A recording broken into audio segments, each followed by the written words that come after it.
السلام علیکم ورحمۃ اللہ وبرکاتہ۔ کیا آپ جانتے ہیں یہ حدیث مبارکہ رسول اللہ صلی اللہ علیہ وآلہ وسلم کا ایک گہرا پیغام لیے ہوئے ہے جو ہمیں زندگی میں سچائی، ایمانداری اور نیکی کے راستے دکھاتا ہے۔ روایت ہے حضرت صفوان ابن اسال سے فرماتے ہیں کہ یہودی اپنے ساتھی سے بولا کہ مجھے ان نبی کے پاس لے چل۔ ساتھی بولا کہ انہیں نبی نہ کہو، اگر وہ سن لیں گے تو ان کی 4 آنکھیں ہو جائیں گی۔ پھر وہ دونوں حضور صلی اللہ علیہ وآلہ وسلم کی خدمت میں حاضر ہوئے اور انہوں نے کھلی نشانیوں کے بارے میں پوچھا۔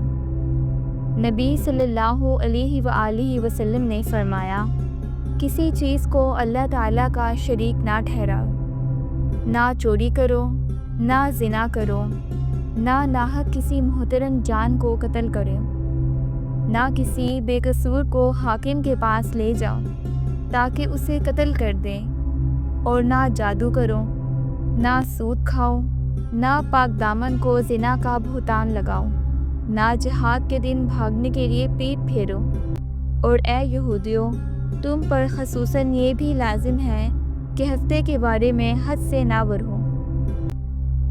تب ان دونوں نے حضور صلی اللہ علیہ وآلہ وسلم کے ہاتھ پاؤں چومے اور بولے، ہم گواہ ہیں کہ آپ سچے نبی ہیں۔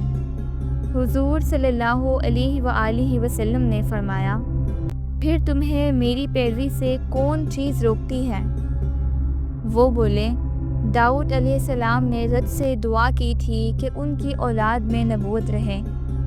ہمیں ڈر ہے کہ اگر ہم آپ کی پیروی کر لیں تو یہودی ہمیں مار ڈالیں گے۔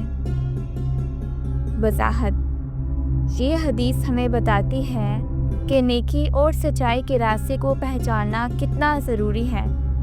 یہودی حضرات جانتے تھے کہ حضور صلی اللہ علیہ وآلہ وسلم سچے نبی ہیں، لیکن خوف اور تعصب کی وجہ سے مکمل پیروی سے رک گئے۔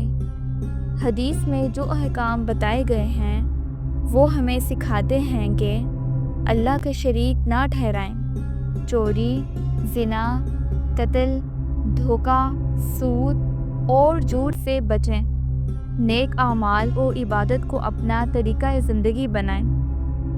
یہ سب اصول نہ صرف دین اسلام میں بلکہ ہر اچھے معاشرے میں اہم ہیں۔ حضور صلی اللہ علیہ وآلہ وسلم کی یہ تعلیم ہمیں دل سے نیک اور ایماندار بننے کی رہنمائی دیتی ہے۔